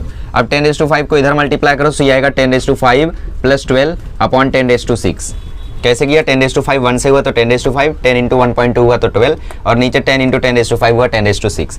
तो ये आंसर आएगा 10⁵ प्लस 12 मतलब 1000012 अपॉन 10⁶ मतलब इतना, कितना, अरे भाई बहुत ज़्यादा, ठीक है। तो अब उसकी लेंथ कितनी आ रही है, अब उसकी लेंथ आ रही है 10.0012 सेंटीमीटर। कितनी थी, 10 सेंटीमीटर। टेम्परेचर बढ़ाने पे कितनी आ रही है, 10.0012 सेंटीमीटर, ठीक है। यही तो जादू है। तो समझ में आया क्वेश्चन।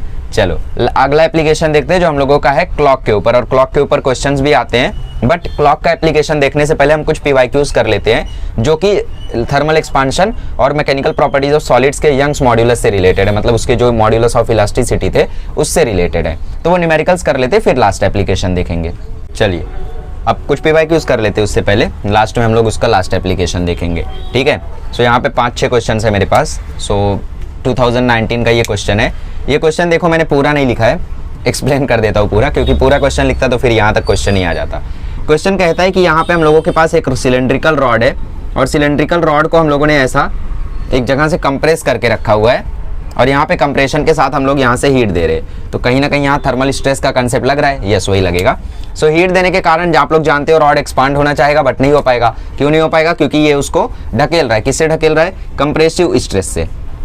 कंप्रेसिव स्ट्रेस से ये रॉड को धक्का दे रहा है और रॉड थर्मल स्ट्रेस से वॉल पे धक्का लगा रहा है। बट क्वेश्चन में बोलता है कि लेंथ जो इसकी है वो अनचेंज रह जाती है लास्ट तक, मतलब दोनों की लेंथ सेम रह जाती है। और लेंथ सेम है इसका मतलब जो फोर्स ये लगा रहा था वही फोर्स इस पे ये लगा रहा था। रॉड कौन सा फोर्स लगा रहा था, कौन सा स्ट्रेस लगा रहा था, रॉड लगा रहा था थर्मल स्ट्रेस, और जो वॉल है वो क्या लगा रही थी, वो लगा रही थी कंप्रेसिव स्ट्रेस, कंप्रेसिव, ठीक है। So thermal stress is gamma alpha delta T, यही होता है, भूल गए, अरे लिखाया था ना पिछली बार थर्मल स्ट्रेस का पूरा कंसेप्ट।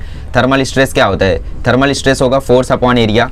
इसके लिए अगर गैमा की वैल्यू लिखो तो thermal stress upon strain, thermal stress force upon area और strain delta L by L. अब डेल्टा एल की वैल्यू आप लोग जानते थे, एल अल्फा डेल्टा टी, तो एल एल कैंसिल हो जाता है। एफ बाय ए क्या है, थर्मल स्ट्रेन ही है, तो alpha delta T. F by A क्या है, एफ बाय ए क्या है, थर्मल स्ट्रेस है, तो गैमा को वहाँ भेज दो, एफ बाय ए को इधर कर दो, तो थर्मल स्ट्रेस की वैल्यू क्या आ जाएगी, थर्मल स्ट्रेस की वैल्यू आ जाएगी gamma alpha delta T, right. Thermal F by A क्या है, थर्मल स्ट्रेस, तो इसको वहाँ कर दो अल्फा डेल्टा टी और गैमा। सो थर्मल स्ट्रेस यही तो हो गया, रिवाइज करो जाके थोड़ा सा पिछला वीडियो, ठीक है। तो वहाँ पे मैंने इसको डीप में आप लोगों को बताया था। सो गैमा अल्फा डेल्टा टी और कंप्रेसिव स्ट्रेस होगा ऑब्वियसली एफ बाय ए। तो हमें क्या पता करना है, हमें गैमा की वैल्यू पता करनी है, और ये गैमा है वॉल्यूम एक्सपांशन का coefficient, not Young's modulus, volume expansion का कोएफिशिएंट, ठीक है। सो वॉल्यूम एक्सपांशन हो किधर रहा होगा वो भी तो पता नहीं है, ठीक है। सो गैमा की वैल्यू देखो यहाँ से क्या आ रही है, F by A alpha delta T, ठीक है। अब एफ बाय एरिया कितना है, pi R square, alpha delta T, देखो आंसर मैच हो रहा है क्या, कोई भी, F by 3 pi R square नहीं, एफ बाय नहीं, कोई आंसर मैच नहीं हो रहा है। गैमा और अल्फा के बीच में एक रिलेशन भी हम लोग जानते हैं, gamma is equals to 3 alpha, so alpha is equals to gamma by 3, ठीक है। तो अल्फा की जगह हम लोग गैमा बाय 3 रख के देख लेते हैं, so gamma is equals to F by pi R square, alpha की जगह मैंने रख दिया गैमा बाय 3 डेल्टा टी। अब ये 3 ऊपर चला जाएगा, सो गैमा की वैल्यू आ जाएगी 3f by pi R square gamma delta T. Delta T की जगह सिर्फ टी लिख दो, वो भी ठीक है, ठीक है। सो देखो कौन सा आंसर मैच कर रहा है, अभी भी कोई मैच कर रहा है या नहीं। 3f किधर है, इधर, पाई आर स्क्वायर गैमा टी, ये वाला मैच कर गया, तो ऑप्शन सी यहाँ पे करेक्ट है। अब यहाँ पे आपको सोच समझ के सब्स्टिट्यूशन करना था। जैसे मैं जब ये क्वेश्चन कर रहा था तो पहले gamma is equals to 3 alpha ही मैंने पुट किया, तो वहाँ पे पुट करने के बाद इसको यहाँ मल्टीप्लाई किया, इसको यहाँ मल्टीप्लाई किया, कोई आंसर मैच नहीं कर रहा था। मैंने बोला एक काम करते यार, alpha is equals to gamma by 3 put करते, तो वो पुट करके सॉल्व हो गया। तो यहाँ पे बस जरूरी रहता है कि आपको सब्स्टिट्यूशन प्रॉपर से करना है, ठीक है। तो बस घुमाते जाओ आंसर आ जाएगा। क्या करना था यार, thermal stress is equals to compressive stress, यहीं पे ये क्वेश्चन खत्म हो गया, और कुछ है ही नहीं इस क्वेश्चन में, ठीक है। कब कर पाओगे, जब प्रैक्टिस किए रहोगे। आगे बढ़ते हैं, चलिए। अब क्वेश्चन में बोलता है एक रॉड है जिसका coefficient of linear expansion alpha है, उस पर एक एक्सटर्नल फोर्स एफ लगाई गई, तो यंग्स मॉड्यूलस की वैल्यू पता करो जब उसका टेम्परेचर डेल्टा टी बढ़ जाए। तो यहाँ पे आप लोगों को यंग्स मॉड्यूलस की वैल्यू पूछी है। सो एक्सपांशन हो रहा है यहाँ पे, तो जो चेंज इन लेंथ होगा वो होगा एल अल्फा डेल्टा टी, बस वही फॉर्मूला लगा के आंसर लाना है। यंग्स मॉड्यूलस होता है स्ट्रेस अपॉन स्ट्रेन, मतलब F L by A delta L. अब लेंथ में कितना चेंज आएगा, at temperature delta T, length में चेंज आएगा L alpha delta T, L से एल कैंसिल होगा, सो यंग्स मॉड्यूलस आएगा एफ अपॉन ए गैमा डेल्टा टी। बस ये घुमा के डेरिवेशन करने के लिए आपको क्वेश्चंस आएंगे एग्जाम में, तो बस आपको घुमा के डिराइव करना है और आंसर पटक देना है। अब यहाँ पे दो चीज़ हो सकती थी, कुछ लोग यहाँ पे सोच सकते थे कि यार thermal stress is equals to compressive stress वाला कंसेप्ट लगा देते हैं, बट यहाँ पे क्वेश्चन में यंग्स मॉड्यूलस की चर्चा की है। क्या क्वेश्चन में इतना बोला कि फोर्स कितना लग रहा है वो पता करो, या कुछ और बोला कि वो पता करो? नहीं, यहाँ पे बोला यंग्स मॉड्यूलस कितना होगा, तो यहाँ पे आपको वो कंसेप्ट नहीं लगाना है, यहाँ पे आपको thermal stress upon thermal strain वो वाला कंसेप्ट लगाना है, और वो तो मैंने आपको लिखाया ही था, gamma is equals to F by alpha delta T. चलो आगे बढ़ते हैं। सो अगेन 2019 का एक्सपांशन के ऊपर आया हुआ क्वेश्चन।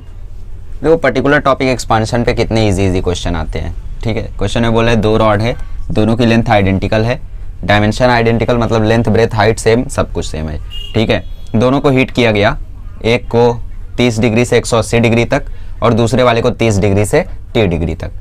अगर उनकी न्यू लेंथ सेम है, मतलब एक्सपांड होने के बाद जो लेंथ आई है वो भी सेम है, तो पता करो alpha A is to alpha B का अगर रेशियो 4:3 है, तो पता करो ये 30 डिग्री से कितने डिग्री तक हीट किया गया था बी को, कि दोनों का टेम्परेचर सेम रह गया। मतलब देखो यहाँ पे एक ऐसा रॉड है जिसकी लेंथ है एल और दूसरा रॉड है जिसकी भी लेंथ है एल, दोनों का लेंथ आइडेंटिकल है। इसका अल्फा लेट से 4 होगा, इसका अल्फा लेट से 3 है, तो इनके अल्फा की वैल्यू अलग अलग है, मतलब ये ज़्यादा एक्सपांड होगा, ये कम एक्सपांड होगा। बट इसको हीट किया गया है 30 से 180 डिग्री तक और इसको हीट किया गया है 30 से लेकर टी तक, तो ऑब्वियसली 180 डिग्री से इसको ज़्यादा हीट किया गया होगा, इसलिए तो ये इससे ज़्यादा एक्सपांड करेगा। तो ऑप्शन में पहले देख लो 180 से कम है कोई नहीं है, तो इसका मतलब तुक्का नहीं मार सकते, वरना एक दो ऑप्शन एलिमिनेट हो जाता है नीट वीट में, बट ये यही है। सो आपको पता करना है कि कितना ज़्यादा इसको हीट किया गया था, ठीक है। तो दोनों के लिए फॉर्मूला लिखो, दोनों के लिए डेल्टा एल क्या है, डेल्टा एल देखो न्यू लेंथ इनकी सेम आई है, मतलब डेल्टा एल भी दोनों के लिए सेम होगा, तो डेल्टा एल का फॉर्मूला होगा एल अल्फा फॉर ए, अगर ए की बात करें तो, और डेल्टा टी फॉर ए, और डेल्टा एल फॉर बी की बात करें तो एल अल्फा ऑफ बी और डेल्टा टी ऑफ बी। अब दोनों इक्वेशन को डिवाइड कर दो, दोनों इक्वेशन को डिवाइड करोगे तो ये कैंसिल हो जाएगा, ये भी कैंसिल हो जाएगा, आ जाएगा 1 is equals to alpha A by alpha B delta T A by delta T B, ठीक है। अब अल्फा ए अल्फा बी वहाँ भेज दो, ज़्यादा बेटर होगा, तो T A by T B आपको मिल जाएगा। सो अल्फा बी वहाँ गया, अल्फा ए यहाँ गया, is equals to delta T A by delta T B, ठीक है। Alpha B is to alpha B का रेशियो देखो, alpha is to alpha B आपको 4:3 दिया, तो उल्टा क्या हो जाएगा 3/4। डेल्टा टी है मतलब ए का टेम्परेचर में कितना चेंज आया, 30 से 180 गए, तो मतलब इसका चेंज आया 180 माइनस 30, और बी वाले का टी तक गए, 30 से लेके टी तक गए, तो टी माइनस 30, ठीक है। So 3/4 is equals to 150 upon T minus 30। ये देखो क्रॉस ये 350 का कैंसिल हो जाएगा, टी माइनस 30 यहाँ कर दो, 4 को वहाँ कर दो, तो T minus 30 is equals to 200 degree Celsius आ जाएगा, तो टी इज इक्वल्स टू आ जाएगा 230, मतलब 230 डिग्री सेल्सियस छोटे वाले को हीट किया गया था, मतलब दूसरे वाले को हीट किया गया था जिसका अल्फा छोटा था, ठीक है। इसकी वजह से ये ज़्यादा एक्सपांड हुआ, इतना एक्सपांड हुआ। ये देखो 180 डिग्री सेल्सियस में उतना एक्सपांड हो गया जो कि ये 230 डिग्री सेल्सियस में एक्सपांड हुआ। क्यों? क्योंकि दोनों के लिए अल्फा की वैल्यू अलग अलग है। तो ऐसे क्वेश्चन आएंगे तो कर ले जाओगे, बस लॉजिक लगाना और कुछ नहीं। देखो 2019 के 3 क्वेश्चन हमने कर लिए। अगला क्वेश्चन 2017 से है, फिर 2017 से है, 2 क्वेश्चन और है बस, फिर लास्ट एप्लीकेशन। चलिए सो ये क्वेश्चन करते। क्वेश्चन ने बोला एक्सटर्नल प्रेशर P लगाया गया एक क्यूब पे जिसका बल्क मॉड्यूलस है K और सारे साइड से उसको दबा दिया गया, क्यूब को कंप्रेस कर दिया गया। अगर क्यूब का अल्फा है कोएफिशिएंट ऑफ लीनियर एक्सपांशन, तो कितना हमें उसको हीट करना होगा कि दोबारा से वो ओरिजिनल साइज में आ जाए। अब आपको लग रहा होगा यार ये तो क्यूब है, वॉल्यूम का कोएफिशिएंट देना चाहिए था, लीनियर का क्यों दे दिया? तो वॉल्यूम और लीनियर के बीच में रिलेशन है, तुम वॉल्यूम का लगाओ, लास्ट में गैमा की जगह 3 अल्फा पुट कर देना। अब सब कुछ आसान दे देगा तो करोगे क्या, समझ रहे हो? सो ठीक है, बल्क मॉड्यूलस का पहले फॉर्मूला लिखते हैं। फॉर्मूला क्या होता है? -P/ΔV/V। इसको वहाँ कर दो, सी आ जाएगा ΔV/V is equals to P/K। अब ये माइनस साइन दिखाता है कि वो साइज में छोटा हो रहा है, तो इसकी ज़रूरत नहीं है लिखने की, ठीक है। ΔV का फॉर्मूला क्या हो जाएगा? V गैमा डेल्टा T और नीचे V is equals to P/K। देखो V से V कैंसिल हो गया, सो गैमा इज इक्वल्स टू आ गया P/K डेल्टा T, बट हमें तो डेल्टा T चाहिए ना, तो delta T is equals to आ गया P/K गैमा। अब गैमा की जगह हम क्या लिखते हैं? 3 अल्फा, तो delta T is equals to P/3 alpha K। है कोई ऐसा option? P/3 alpha K। So option A यहाँ पे आपका करेक्ट हो गया। कितना इजी क्वेश्चन है यार, फॉर्मूला लगाओ, घुमाओ, आंसर लाओ। इजी है ना। अब इसमें वो सब नहीं है कि मतलब अभी तक जो आप ग्रेविटेशन में कर रहे थे, फोर्सेस फाइंड कर रहे थे, कैलकुलेशन एरर हो रहा था, यहाँ पे ऐसा कुछ है ही नहीं। एक फॉर्मूला याद करो, दूसरा रिलेशन लगाओ, आंसर पाओ, कुछ नहीं है। मतलब ये 2 स्टेप में होने वाला सवाल है। पहला स्टेप मैं डायरेक्टली यहीं पे लिखता, तो मैंने आपको फॉर्मूला रिवाइज कराने के लिए ऐसा लिखा, मैं डायरेक्टली यहाँ पे जाता, फिर उसके बाद डेल्टा V की जगह मैं ये सब लिख के कैंसिल करके सीधा यहाँ आ जाता, यहाँ पे, और फिर गैमा की जगह 3 अल्फा पुट करके सीधा यहाँ आ जाता। कुछ करने की मन में कर लेते ना। तो ईजी है ना, समझे ना कैसे है? बल्क मॉड्यूलस का फॉर्मूला लिखा, इसको वहाँ किया, डेल्टा V की जगह उसका फॉर्मूला, गैमा की जगह 3 अल्फा, कुछ है ही नहीं, क्या समझाऊँ। आगे बढ़ते लास्ट क्वेश्चन, फिर उसके बाद लास्ट एप्लीकेशन। चलिए अगला क्वेश्चन मैं पढ़ के बता देता हूँ, थोड़ा सा ज़्यादा बड़ा है, 2017 का है, आप भी सिर्फ डायग्राम बना लो। इसने बोला है एक रॉड है और रॉड के ऊपर लगातार कंप्रेसिव फोर्स लगाई जा रही है और इसको हीट भी किया जा रहा है। सो हीट करने के कारण इसका एक्सपांशन में एक्सपांड नहीं हो पाया। क्यों नहीं हो पाया? क्योंकि जितना ये एक्सपांड करना चाहता था उतना फोर्स बाहर से लग जाती थी, तो इसके वजह से इसका जो डेल्टा L है वो L के ही बराबर रह गया। मतलब इसका एक्सपांशन हुआ ही नहीं, इसको ऐसा समझ सकते हो, जाने दो बाद में समझेंगे। इसकी लेंथ अगर L थी तो बाद में भी इसकी वैल्यू L ही रह गई, यही ये क्वेश्चन कहना चाहता है, ठीक है। सो क्वेश्चन में पूछता है अगर इसका क्रॉस सेक्शन एरिया A है, गैमा यंग्स मॉड्यूलस है, alpha coefficient of linear expansion है, तो फोर्स कितनी लगाई होगी वहाँ से, कंप्रेसिव फोर्स यहाँ से कितनी लगाई होगी। ऑप्शंस आपको दिए गए हैं L² gamma alpha delta T, A gamma upon alpha delta T और A gamma alpha delta T और LA gamma alpha delta T। वाह। सो 2017 का ये सवाल है, बहुत ही इजी है, कुछ भी नहीं है इसमें, भी आपको वही करना है जो अब तक करते आए हो, मतलब घुमाना है और क्या।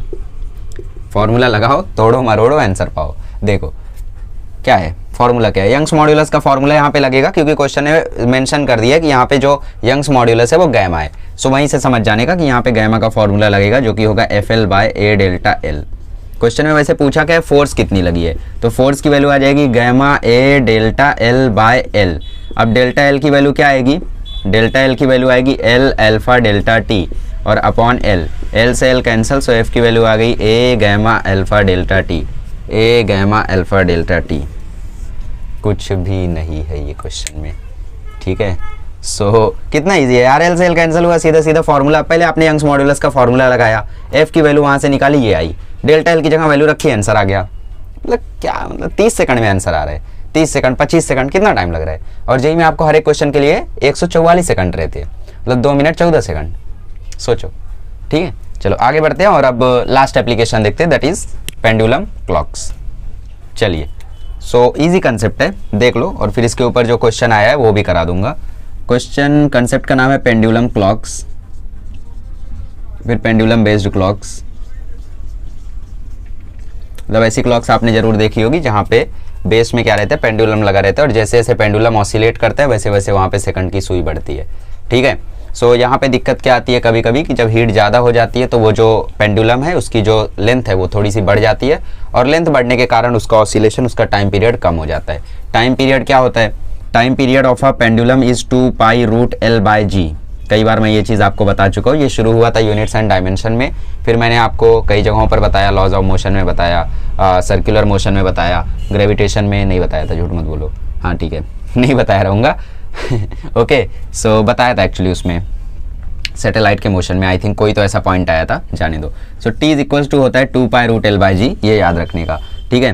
तो लेट से हमारे पास यहाँ पे एक पेंडुलम है और ऊपर घड़ी है, बट घड़ी को हमें नहीं देखना है, ठीक है।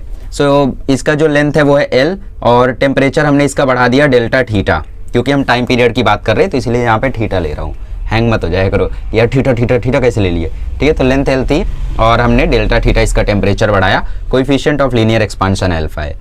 तो अब जब हम लोग इसको हीट करेंगे तो ऑब्वियसली इसकी लेंथ में चेंज आएगा। नॉर्मल टाइम पीरियड था 2π√L/g, हमने टेम्परेचर बढ़ा दिया, तो अब टाइम पीरियड कितना आ जाएगा, अब टाइम पीरियड आ जाएगा 2π√L'/g। क्यों? क्योंकि जब हम टेम्परेचर बढ़ाएंगे यहाँ पे तो इसकी लेंथ क्या करेगी, एक्सपांड कर जाएगी। जब हम लोगों ने डेल्टा थीटा को क्या किया, बढ़ा दिया, जब थीटा को हमने बढ़ा दिया तो इसकी लेंथ एक्सपांड कर जाएगी, तो इसका टाइम पीरियड अब आ जाएगा 2π√L'/g। क्या इसका टाइम पीरियड पहले जैसा रहेगा? नहीं रहेगा, क्योंकि अब टाइम पीरियड इसका थोड़ा सा स्लो हो जाएगा, कम हो जाएगा। पहले अगर ये 10 सेकंड में ऑसिलेट करता था तो अब ये 12 सेकंड में ऑसिलेट करेगा, कम हो जाएगा मतलब, ठीक है। सो ये T' हो गया, इसीलिए दोनों के दोनों सेम नहीं है, ठीक है। सो ये हो गया ये वाला कंसेप्ट। अच्छा L' की वैल्यू क्या होगी, L' is nothing but original length plus change in length, दोनों को जोड़ोगे तो L' आएगा। So L' is equals to L plus delta L। Delta L क्या होगा, डेल्टा L होगा L अल्फा डेल्टा थीटा, यहाँ से L कॉमन लो तो ये आ जाएगा 1 प्लस अल्फा डेल्टा थीटा, ठीक है। तो L' की वैल्यू ये है।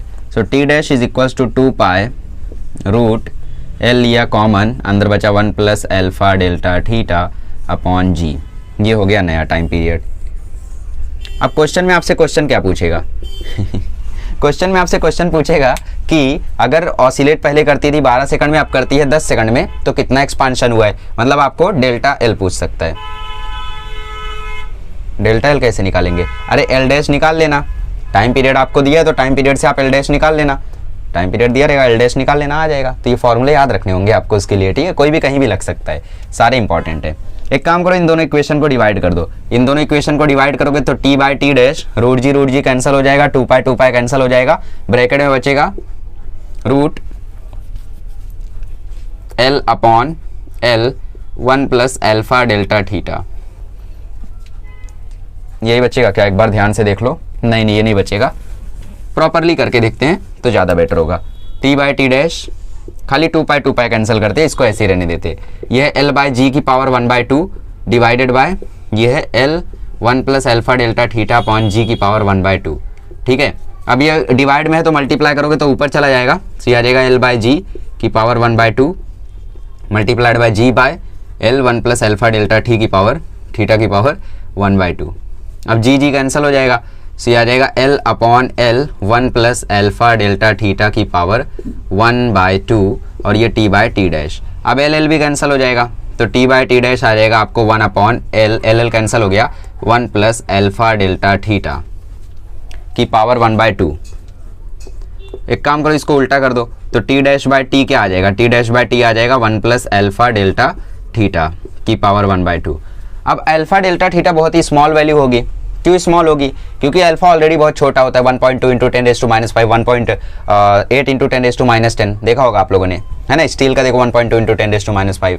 अब थीटा में कितना चेंज आएगा, 1000 का चेंज आ जाएगा क्या, नहीं, 20 डिग्री 30 डिग्री इतना ही चेंज आएगा। तो 30 इंटू 1.2 इंटू 10⁻⁵ करोगे तो वो क्वांटिटी भी बहुत ही स्मॉल रहेगी, किससे, 1 से। तो ये बायनोमियल थ्योरम वाली चीज़ मैंने आपको बताई थी कि 1 प्लस x⁻n जब होता है और यहाँ पे x जो है वो 1 से काफ़ी छोटा होता है तो हम इसको 1 प्लस nx लिख देते हैं। तो 1/2 को उतार लो तो T'/T आपको मिल जाएगा 1 प्लस 1/2 अल्फा डेल्टा थीटा। तो T' की वैल्यू आ जाएगी T plus T/2 alpha delta theta. ये हो गया नया टाइम पीरियड, आपको क्वेश्चन में दिया रहेगा। अब यहाँ पे आप लोग एक और चीज़ देख सकते हो कि आपको पेंडुलम की लेंथ दी ही नहीं है। पेंडुलम की लेंथ दी है क्या, यहाँ पे नहीं दी है। तो मतलब कि अगर किसी क्लॉक का ऑसिलेशन मतलब टाइम पीरियड उसका अगर ज़्यादा या कम हुआ है तो वो चीज़ पेंडुलम की लेंथ पर डिपेंड नहीं करती है। देखो L है क्या, यहाँ पे नहीं है, 2π है क्या, नहीं है, G का है क्या, G भी नहीं है। तो ये सबके ऊपर वो क्वांटिटीज डिपेंड ही नहीं करती हैं। याद रख लो, MCQ में आ सकता है, इंपॉर्टेंट नीट के लिए। क्या चीज़ change in time period in the oscillation of a pendulum based clock does not depend on its dash length पे। लेंथ पे वो डिपेंड कभी नहीं करेगा। क्यों नहीं करेगा, देख लो ना साफ साफ, यहाँ पे एल है क्या, कहीं पे नहीं है, तो उसके ऊपर ये चीज़ डिपेंड नहीं करेगी। तो ये वो टाइम पीरियड आ गया जो क्लॉक के खराब होने के बाद बना, मतलब उसके पेंडुलम के एक्सपांड होने के बाद बना। अब फॉर्मूले क्या रहेंगे, मतलब सही टाइम गलत टाइम का वो देखते हैं। तो ये डेरिवेशन नोट कर लो, फिर बताता हूँ आपको। चलिए, सो चेंज इन टाइम का आपको फॉर्मूला क्या मिलेगा, चेंज इन टाइम का आपको फॉर्मूला, चेंज इन टाइम मतलब कितना टाइम पीरियड उसका चेंज हो गया है अब। सो उसके लिए आपको क्या चाहिए, चेंज इन टाइम पीरियड को रिप्रेजेंट करते हैं डेल्टा टी से, तो इसके लिए आपको चाहिए final time period minus initial time period. So यहाँ से देखो टी डैश माइनस टी की वैल्यू हम निकाल सकते हैं, बिल्कुल निकाल सकते हैं। टी को यहाँ लेकर आओ तो टी डैश माइनस टी की वैल्यू हो जाएगी, ऐसे नहीं हम लोग यहाँ ला सकते, फिर कैसे लाएंगे ऐसे ही लाएंगे ना, टी को यहाँ पे लेकर आओगे तो टी डैश माइनस टी और यहाँ पे बचेगा 1/2 टी अल्फा डेल्टा थीटा। ये टी नहीं है, ये 1/2 इंटू टी है, वो तो मैंने फैशन में थोड़ा सा लिख दिया था, चलेगा वो भी चलेगा, करेक्ट है। So 1/2 into T alpha delta theta. So ये आ जाएगा देखो 1/2 into T into alpha delta theta. तो आप लोगों को कभी भी बोल दे कि अगर इस क्लॉक का अल्फा इतना है और टेम्परेचर इतना बढ़ा दिया गया, पहले टाइम पीरियड इतना था अभी कितना हो गया है, तो आप लोग सीधा सीधा ये फॉर्मूला लगाएंगे, रट्टा मारना होगा, यस मार नहीं होगा, और क्या करोगे। तो ये जो आपको फॉर्मूला है, ये जो आपको फॉर्मूला मिला है, यही आपका फॉर्मूला है लॉस और गेन का, ठीक है। टाइम पीरियड में कितना लॉस या गेन हुआ उसके लिए कभी भी अगर बात हो तो आप लोग यही फॉर्मूला लगाओगे, delta T is equals to 1/2 T alpha delta theta. ठीक है, समझ में आ गया। चलो एक क्वेश्चन करा देता हूँ ताकि कंसेप्ट क्लियर हो जाए। यहाँ पे आप लोग देख सकते हो 2016 का ये बहुत ही भयंकर क्वेश्चन आया था। क्वेश्चन में बोला था एक पेंडुलम क्लॉक है जो कि 12 सेकंड लूज करती है 40 डिग्री पे और 4 सेकंड गेन करती है अगर टेम्परेचर 20 डिग्री है, तो वो टेम्परेचर पता करो जिधर पे वो करेक्ट टाइम दिखाएगा। ठीक है, तो इसको करने के 2 मेथड है, नॉर्मल मेथड ज़्यादा बेटर है। करेक्ट टाइम हम लोग मान लेते हैं कि यार थीटा नॉट एक टेम्परेचर है जहाँ पे वो करेक्ट टाइम दिखाता है, तो टी थीटा नॉट का फॉर्मूला आएगा T 1 + half alpha delta theta not, equation 1। अब 40 डिग्री पे वो क्या कर रहा है, 20 सेकंड दिखा रहा है, तो T 1 + alpha delta theta not. 20 degree पे क्या कर रहा है, 4 सेकंड गेन कर रहा है, so T 1 + alpha delta theta naught. ठीक है, इक्वेशन 3। अब इक्वेशन 1 में से 2 को माइनस कर दो, या 2 को इक्वेशन 1 में से माइनस कर दो। तो इक्वेशन 2 को जब 1 में से माइनस करोगे तो आपको मिलेगा T 40 - T theta not upon T. ये टी देखो कॉमन होके नीचे आ जाएगा, 1 कैंसिल हो जाएगा, हाफ अल्फा कॉमन आ जाएगा और अंदर बचेगा ये थीटा नॉट, ये थीटा नॉट, ये थीटा नॉट कितना होगा, ये 40 होगा, राइट, और ये 20 होगा। सो ये आ जाएगा देखो 40 - थीटा नॉट, ये हो गया इक्वेशन 4। अब इक्वेशन 1 और 3 को रिजॉल्व कर लो। इनको रिजॉल्व कैसे करोगे आप लोग, देखो यहाँ पे तो लूज हो रहा था, यहाँ पे टाइम पीरियड लूज हो रहा था, इसका मतलब टेम्परेचर बढ़ा था, तो इसका मतलब आप बड़े में से छोटे को माइनस किए। बड़ा कौन था, टी 40, छोटा कौन था, टी थीटा नॉट। कैसे पता चला, क्योंकि टेम्परेचर बढ़ा ना, टेम्परेचर बढ़ा। ये कैसे पता चल गया, क्योंकि इसने टाइम पीरियड लूज किया। लूज कब करेगा, जब उसकी साइज बढ़ेगी, और साइज कब बढ़ेगी, एक्सपांशन कब होगा, जब टेम्परेचर बढ़ेगा। कभी सुना है ठंडा करके एक्सपांशन हो जाए, नहीं। हाँ, वाटर का लगे, छोड़ो उसको, क्लॉक की बात हो रही है। तो थर्ड और फर्स्ट में से हम लोग किसको किस में से सब्ट्रैक्ट करेंगे, थर्ड में से फर्स्ट को करेंगे या फर्स्ट में से थर्ड को करेंगे। यहाँ पे तो हमने सेकंड को, सॉरी फर्स्ट को सेकंड में से किया। ठीक है, लिख देता हूँ यहाँ पे, we have subtracted first from second, first from second, second में से हमने फर्स्ट को सब्ट्रैक्ट किया। देखो टी 40 टी थीटा नॉट। अब इस बार हम लोग क्या करेंगे, फर्स्ट में से सेकंड को करेंगे, थर्ड को करेंगे, सब्ट्रैक्ट थर्ड फ्रॉम फर्स्ट। क्यों थर्ड में से फर्स्ट को करेंगे, क्योंकि थर्ड वाला टेम्परेचर छोटा है। सो ये आएगा T 20 - T theta not upon T is equals to half alpha theta -20। उल्टा हो जाएगा ना, जस्ट 20 यहाँ और थीटा वहाँ। सो ये हमारा केस हो गया।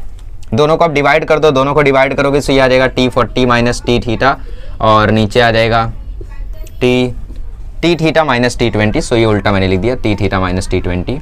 ठीक है, so T theta -T 20, half alpha cancel, बचा 40 - थीटा अपॉन थीटा -20।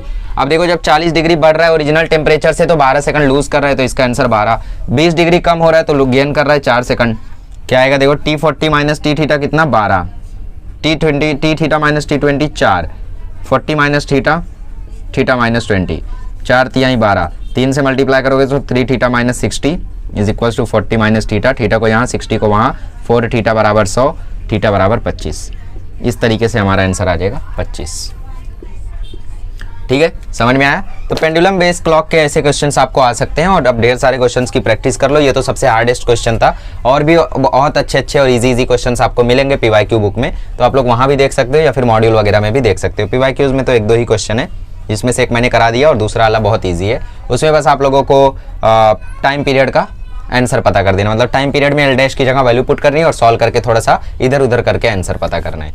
तो वो सारे इजी क्वेश्चन है, तो आप लोग ट्राई कर लेना। इसी के साथ हमारा पहला लेक्चर खत्म होता है और थर्मल एक्सपांशन के सारे कंसेप्ट, सारे एप्लीकेशन भी यहीं पे खत्म होते हैं। अब अगले लेक्चर में मिलेंगे तो हम लोग सीखेंगे specific heat capacity, latent heat और कैलोरीमेट्री के बारे में। ठीक है, चलिए, थैंक यू सो मच।